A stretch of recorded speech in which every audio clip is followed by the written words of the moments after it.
Je suis très heureuse d'être au Sénégal. J'ai réservé cette date depuis le mois de janvier parce que je me suis dit si je ne bloque pas la période, je n'aurai jamais le temps de venir ici. Il était important pour moi de venir au Sénégal pour l'ouverture des bureaux de Batonga au Sénégal. On me demande souvent pourquoi le Sénégal. Ça fait des années que je suis ambassadrice de l'UNICEF. J'ai commencé en 2008.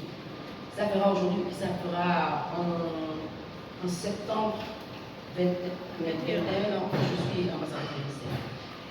Et tout le travail que j'ai fait avec l'UNICEF partout où j'ai été, dans le continent africain ou ailleurs, et dans les réunions des Nations Unies, on parle beaucoup des droits des femmes, on parle beaucoup des droits des jeunes filles, des enfants. Et souvent, c'est toujours les anglophones qui ont la plus grosse part de parole et d'argent qui va dans les pays anglophones. Et je me suis dit, en tant que francophone, moi je m'assieds, je me dis, nous sommes invisibles ou on ne compte pas. Pourquoi les francophones ne sont pas là à parler des problèmes des jeunes filles de nos pays et des ressources dont nous avons besoin aussi pour les aider. Et c'est vrai que lors de mes voyages en Tanzanie, après j'avais fait plein de campagnes de télévision et de radio avec des messages pour envoyer les petites filles à l'école, parce que ça a coïncidé avec les Millennium Development Goals, comme ils s'appellent. Les mères ont dit, bon voilà, moi je les connais le petit message, on aimerait que nos filles soient comme ça, on les a tout envoyées à l'école, mais qu'est-ce qu'on fait après le primaire? Tu sais très bien que si elles finissent le primaire et qu'elles ne vont pas au collège, qu'elles vont se retrouver mariées comme nous. Pour nous, la raison pour laquelle on met nos enfants à l'école, c'est pour qu'elles n'aient pas la même destinée que nous avons. Et là, ça m'a frappé. C'est comme un boomerang qui m'est revenu dans la figure parce que au Bénin, j'ai été à l'école maternelle, primaire, secondaire, j'ai tout fait. Et je me rappellerai toujours ce jour-là où je me suis rendu compte en classe de 6e que toutes mes copines de CM2, les plans qu'on avait fait, c'est qu'ils étaient avocats, c'est qu'ils étaient médecins, on était là, on va venir, on va faire ci, on va faire pas former un club. Ouf, il n'y avait plus personne. Un an après, tu en trouves une ou deux qui ont vu dans le groupe. Et là, c'est devenu absolument ingérable pour moi émotionnellement. Et je me suis retrouvée vers mon père qui est cet homme qui disait toujours que chaque enfant a le droit d'aller à l'école, peu importe son sexe. Et j'ai dit, papa, il faut m'aider, comment je fais? Non, mais bon, mon père m'a dit, je ne peux pas aller dans les familles, interférer dans les histoires de famille, puisque moi je ne permets à personne de me dire comment je lève les enfants. Et ça a été à parler de ça, comme ça je me suis dit, ah mais je n'ai pas pu sauver mes copines, mais si je peux sauver d'autres jeunes filles, je le ferai. Et c'est là où j'ai commencé à penser à Batonga. Et quand j'ai commencé à monter Batonga, j'étais entourée d'experts parce que j'étais dans les Nations Unies, je travaillais toujours dans l'éducation des petites filles. Et les gens venaient s'asseoir à côté de moi, genre, on va t'expliquer comment ça se passe.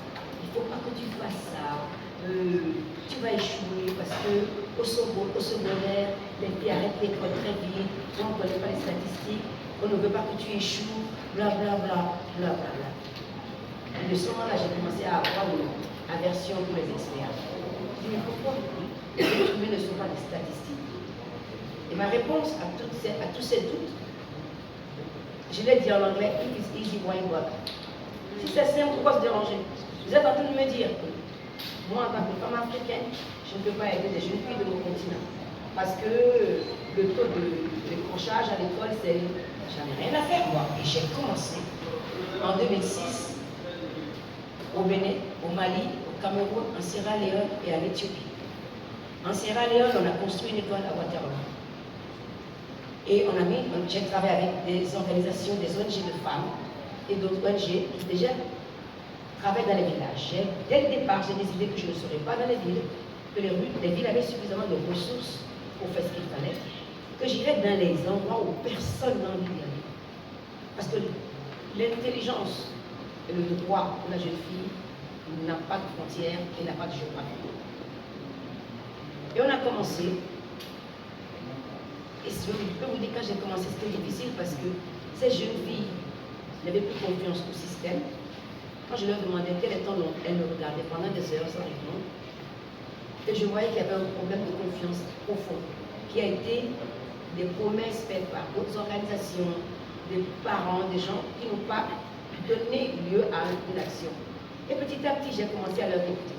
Je ne suis pas là pour vous dire ce que vous allez faire, je suis là pour vous proposer quelque chose. Je sais que vous venez de parents très pauvres.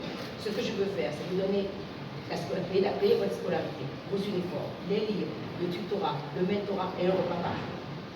Est-ce que vous êtes prêts? Vous voulez aller à l'école? Et là, il y a eu des réponses.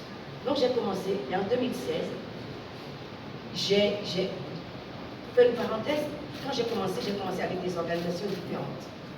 Et il y a des moments donnés, il y a des choses qui ne fonctionnaient pas. Je me suis retirée tout de suite, j'ai enlevé les organisations. Mes premières larmes ont commencé avec le Mali à Kidal, où à cause des terroristes qui sont installés, les 70 filles que j'aidais sont sorties du radar. Même les Nations Unies n'ont pas pu m'aider à les sauver. Et ça a renforcé ma détermination pour que l'éducation existe, pour que les gens puissent se défendre et connaître leurs droits. Dans le sud, par exemple, d'Éthiopie, à Abamèche, je me suis adaptée à chaque endroit. Je me suis mise ensemble avec Merci Corps. Et ça ne fonctionnait pas. Je me suis dit, qu'est-ce qui ne fonctionne pas?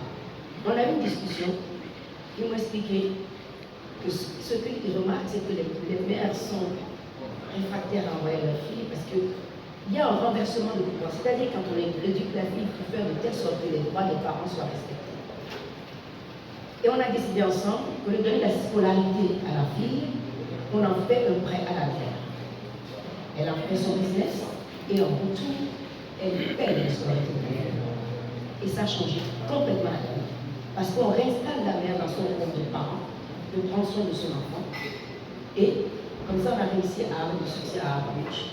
Donc en 2006, au bout de 10 ans, les cohortes de filles sont à l'université. Il y en a une qui est là, qui est devenue mentor du Matonga, qui a profité de ce programme-là, qui est juste derrière eux, qui a le téléphone Jordan, qui s'appelle Germaine. Et je me suis dit, maintenant, j'en ai marre de ne pas avoir à me donner.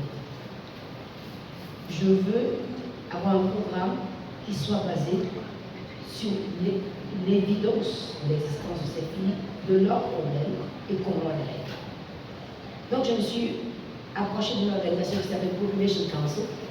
Eux, ils travaillaient en Amérique latine. Et ils ont les mêmes problèmes de mariage précoce, de violence faite aux jeunes filles, aussi en Amérique latine. Et ils m'ont dit, votre fondation est suffisamment petite pour que vous puissiez faire un truc que vous pouvez grandir. Donc on a utilisé leur technologie qui s'appelle Girl Roster. On n'a pas besoin avec le téléphone d'avoir Internet pour commencer à faire le mapping.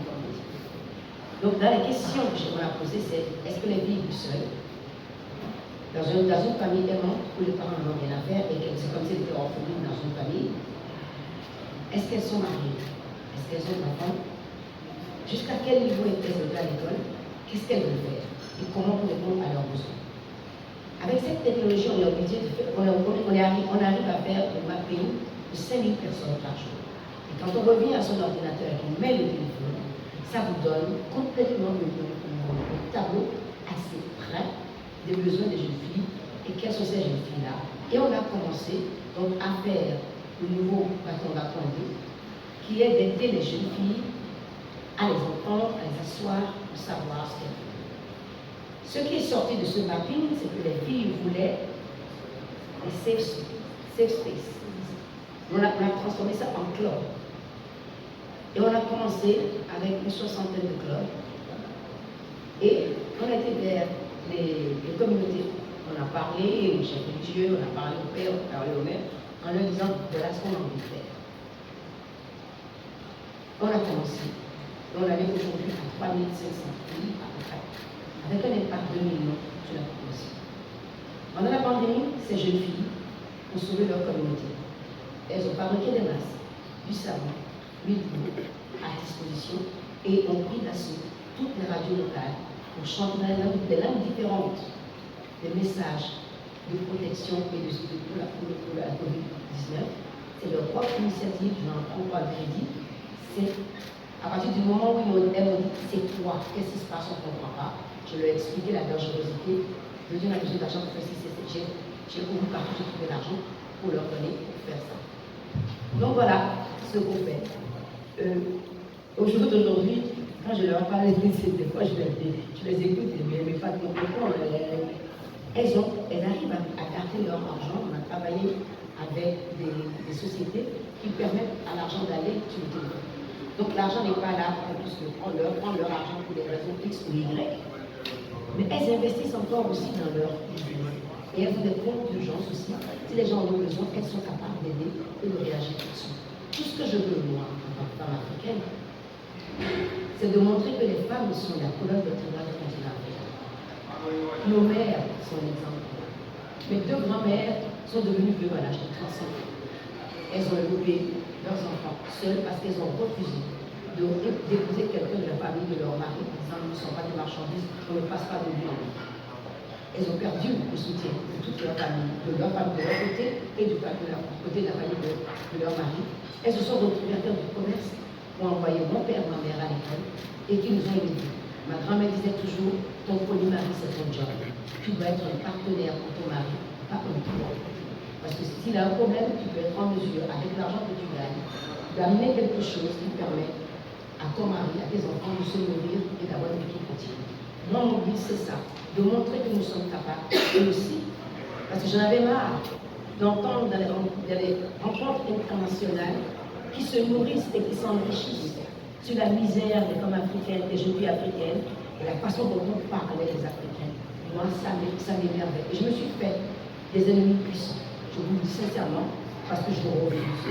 Absolument. Je m'en fiche qui tu es, je ne sais pas combien d'argent tu as, tu me instrumentalises pas. Nous ne sommes pas des bêtes de foi. Je refuse. J'ai toujours dit, personne ne parlera pour moi. Et personne ne parlera au nom des femmes africaines. Même moi, je n'ai pas le droit de le faire. Donc, à Batanga, on a créé une génération égalité. Un forum qui s'appelle Le Voir Compte. Et Le Voir Compte, c'est parce qu'on m'a demandé d'être le leader dans ce mouvement de génération égalité pour les droits des femmes. De parler au nom des femmes africaines. Je dis à moi, les femmes africaines sont multiples. Les réalités sont pas pareilles partout.